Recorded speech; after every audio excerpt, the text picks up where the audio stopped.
Welcome to the debate.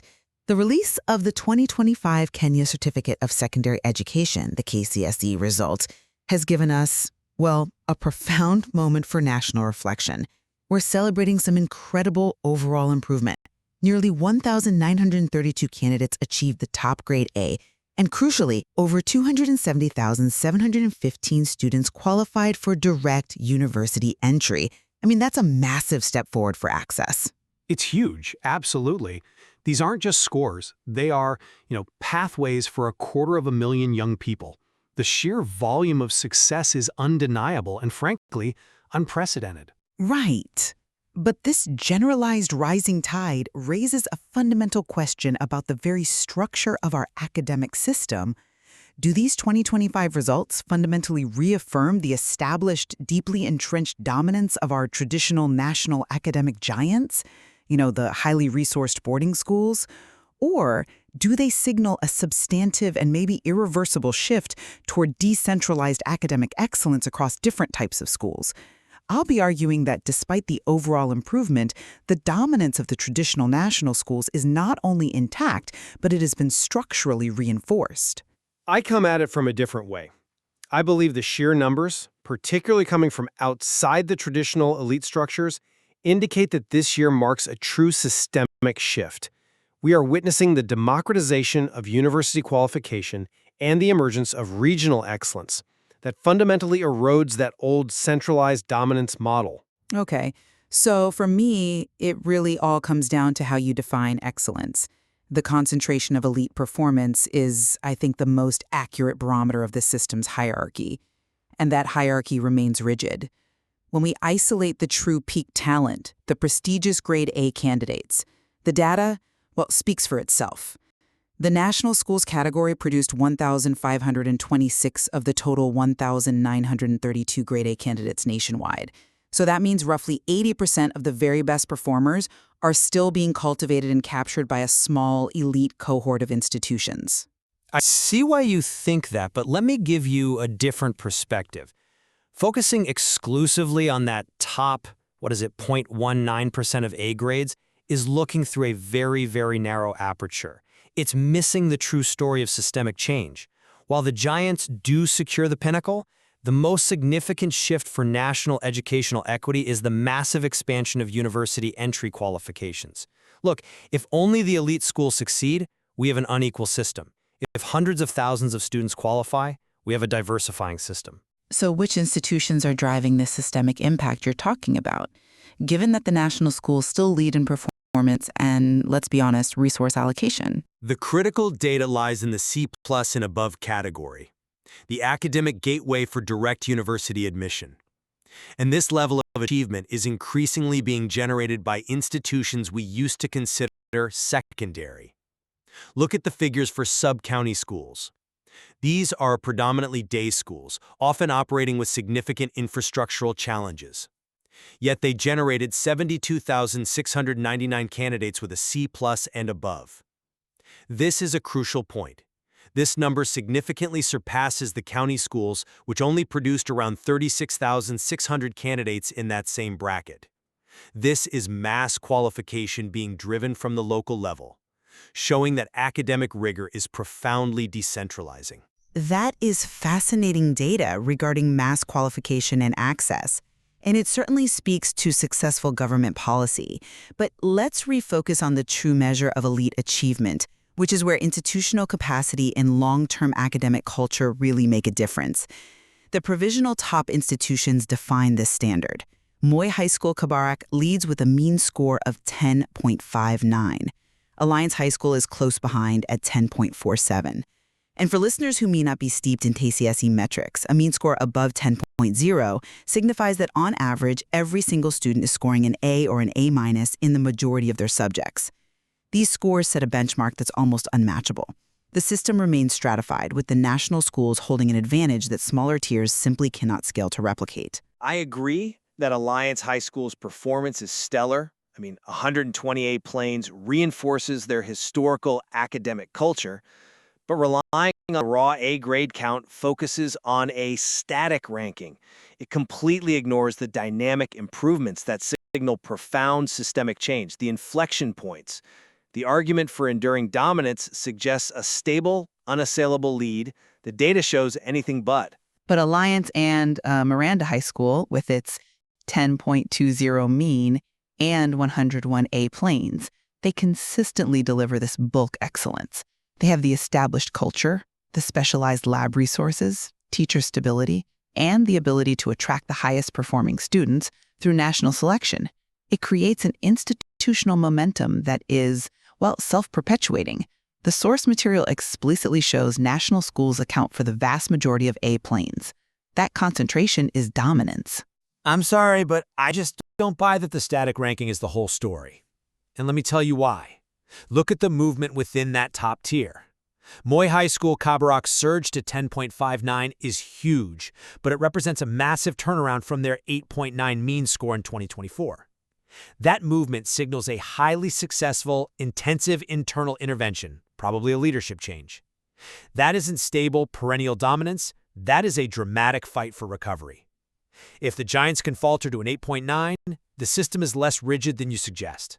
That's an interesting point, though I would frame it differently. Kabarak's rapid recovery shows the resilience of a giant.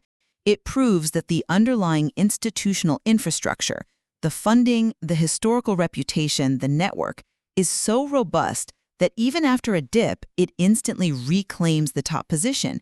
It reinforces the idea that true excellence is tied to these established institutions, not that the overall hierarchy is dissolving. But let's look at a true systemic inflection point. Nanyuki High School in Laikipia County.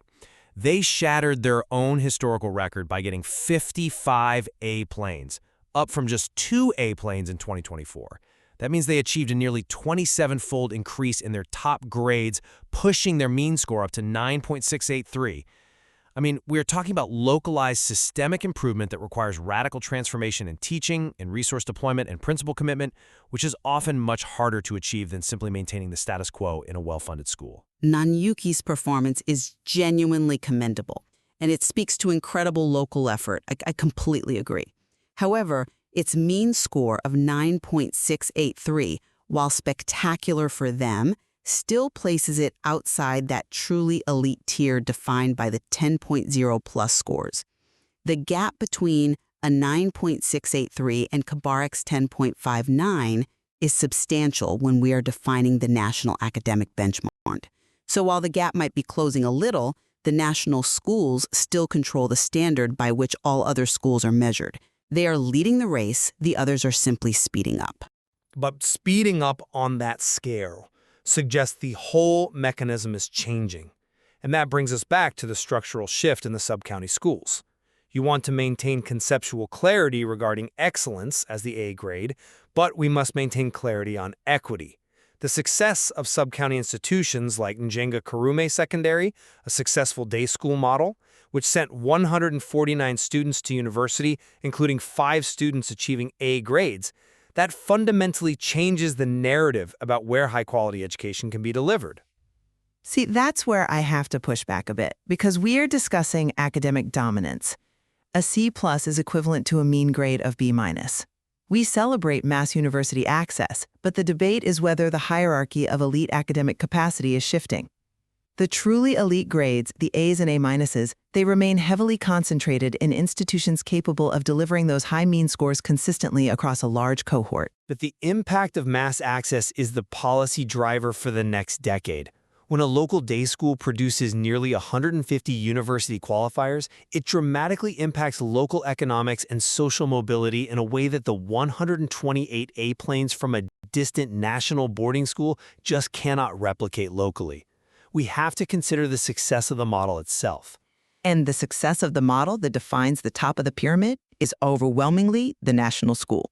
The top 20 list of schools by mean score contains almost exclusively national schools, demonstrating their institutional momentum. If you look down the list, you see the consistent players. Masano School achieved a mean of 9.8335, Pangani Girls High School posted 9.718, and Lanana School achieved 9.49. These institutions define the highest standard of excellence, and they operate firmly within that traditional, well-resourced framework. The dominance is defined by who controls the standard. That's a fair point on the top 20 list. But if we shift our lens to regional consolidation rather than simple national ranking, we see decentralized powerhouses forming. This isn't just about one school doing well. It's about regional academic clusters gaining critical mass. Look at the data describing the Mount Kenya Murumei academic surge. Murang'a Boys High School emerged as a regional powerhouse, posting a blistering mean score of 10.163, with 88 A-planes. Critically, their transition rate was over 98%, meaning 512 out of 522 candidates qualified for university. That is phenomenal performance for Murang'a Boys, a score that firmly places them in the top 10 nationally, no question. Exactly. And this performance isn't isolated. Murang'a Boys clusters with other top-tier results in the region, like Alliance Girls High School at a 10.10 mean, Murr's School at 9.97, and Kagumo High School at 9.90. This suggests that localized academic power structures are forming, self-sustaining hubs, where high-quality infrastructure, teacher excellence, and regional leadership are all coming together. This capacity is emerging dynamically across the country, showing that high performance is no longer centralized solely in places like Nairobi or Nakuru. That's a compelling argument, but have you considered that you are inadvertently confirming my central thesis? Many of these regional powerhouses, Alliance Girls, Murr's School, Kagumo High, they are national schools located within those regions. Their success confirms the structural efficacy and resilience of the high-resource national school model, not that the system is shifting away from that model. The high performance of both Alliance Girls and Alliance High simply consolidates Kiambu County as a proven academic pillar, reinforcing the idea that high-resource, traditionally strong institutions drive top results, regardless of where they are physically located. But even within those regional clusters, we see breakthroughs that challenge the historical perceptions of those regions.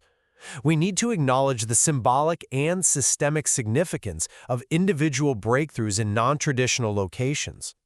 Take Yvonne Mona Mru from Mama Ngina Girls in Mombasa. She scored an A, 84 points. This was noted as a historic milestone for that particular school, demonstrating that high-caliber excellence is appearing in regions historically seen as less dominant.